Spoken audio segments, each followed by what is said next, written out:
there's usually this idea of fairness, so I have to treat them equally. And from my point of view, it's completely flawed.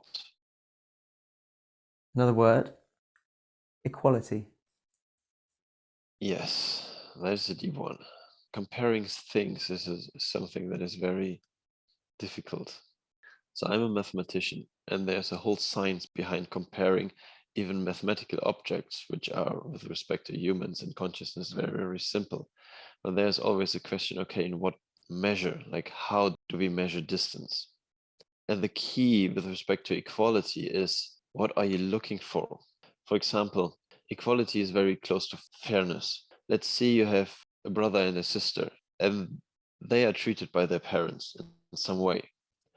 And there's usually this idea of fairness, so I have to treat them equally. And from my point of view, it's completely flawed. Because on the one hand, there is nothing like fairness in the world. So if they get the conception that they have to be treated equally or fairly, they will just be disappointed by later life and triggered that they have a right to get something. But in the end, everybody just creates their own reality in the way that they choose, and nothing is given to you. So, from my point of view, if you just see two human beings, and then there's the question of equality, there's, from my point of view, nothing equal about two human beings and nothing even to compare, except the heart, except the core of the being. Because in the end, everybody is an expression of God. Everybody creates his reality, her reality as an expression of God.